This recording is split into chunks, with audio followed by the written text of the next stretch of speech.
કિન્નરના ઘરે બાળકીની છઠ્ઠી પૂજા કૃષ્ણા માસીએ માતૃત્વના ધર્મનું પાલન કરીને સમાજને શીખવ્યો મમતાનો સાચો અર્થ। મમતા અને સ્નેહનો કોઈ ધર્મ, જાતિ કે લિંગ હોતો નથી। આ વાતને સાબિત કરતો એક અનોખો હૃદયસ્પર્શી કિસ્સો સુરતમાં સામે આવ્યો છે। શહેરના અમરોલી વિસ્તારમાં રહેતા કૃષ્ણા માસી તરીકે ઓળખાતા એક કિન્નર 2 માસૂમ બાળકીઓની માતા બનીને સમાજ માટે એક નવો દાખલો બેસાડી રહ્યા છે। તેમણે હાલમાં જ એક નવજાત બાળકીની છઠ્ઠી પૂજન વિધિનું આયોજન કર્યું, જેણે સૌના દિલ જીતી લીધા છે। માસૂમ જીવને કૃષ્ણા માસીના ખોળામાં મૂકી દીધો। આ હૃદયસ્પર્શી ઘટનાની શરૂઆત એક શ્રમિક પરિવારથી થાય છે, જેઓ તેમની આર્થિક પરિસ્થિતિને કારણે ત્રીજા બાળકનું ભરણ પોષણ કરવા અસમર્થ હતા। પરિવારના સભ્યોએ 7મા મહિનાથી જ નક્કી કરી લીધું હતું કે જો તેમને ત્યાં બાળકીનો જન્મ થશે તો તેઓ તેને સ્વેચ્છાએ કૃષ્ણા માસીને સોંપી દેશે।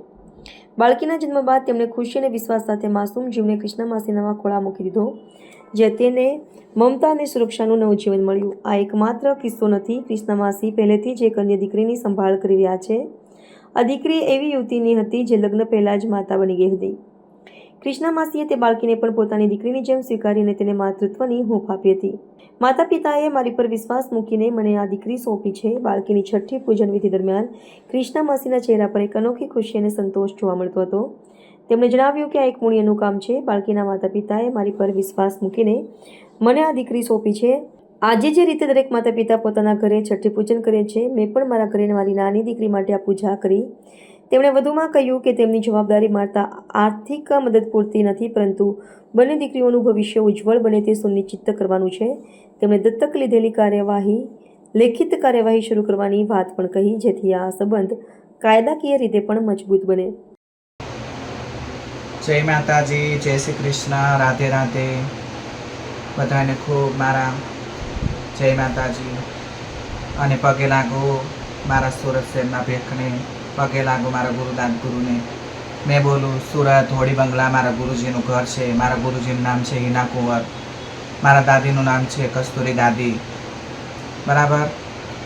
સુરતની રહેવાસી હું, અમરોલી હાઉસિંગમાં રહું છું। ત્યાં 444 નંબર મારો ઘર નંબર છે અને હું આ પુણ્યનું કામ કરું છું। મને એવો શોખ છે કે ભગવાન, હું કિન્નર છું, મારાથી પૂન થાય અને હું કિન્નર થઈ અને મારા મનમાં એવી ઈચ્છા છે કે હું એક પૂનદાન કરું। એમ જીવનમાં બીજું કશું હાથે નથી આવવાનું।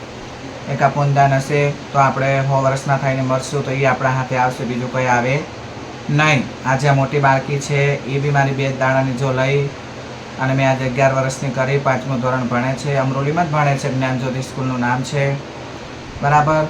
એનું નામ ખુશી છે અને આ નાની બાળકી છે, એને આજ 8મો દિવસ છે। ગયા રવિવારે 9 વાગે જન્મ થયો હતો, આજે રવિવાર છે એટલે 8 દિવસની તે જન્મ થઈને તરત જ આપી દીધી। એના મમ્મી પપ્પાએ એનું મોઢું બી નહીં જોયું, તરત મને કારણ કે ખોળે છોકરું આપવાનું હોય એટલે બિચારાઓ ન જોવે એમ, એટલે રાજી ખુશી મને આપી દીધી છે અને હરખથી આપી દીધી છે। અને બસ ભગવાનને એ જ દુઆ કરું છું કે મારી 2 છોકરીઓ મારી વહેલી મોટી થઈ જાય અને બસ મારું નામ રોશન કરે કે મારી મા ભલી કિન્નર હતી પણ અમને પાળી ભણાવી ગણાવી મોટી કરી અને મારી ઈચ્છા છે બસ હું જીવું ત્યાં સુધી મારી 2 છોકરીઓ રાજી ખુશી હું સાસરે વળાવી દઉં અને બસ જીવનમાં મારી છોકરીઓ ખુશ તો હું ખુશ।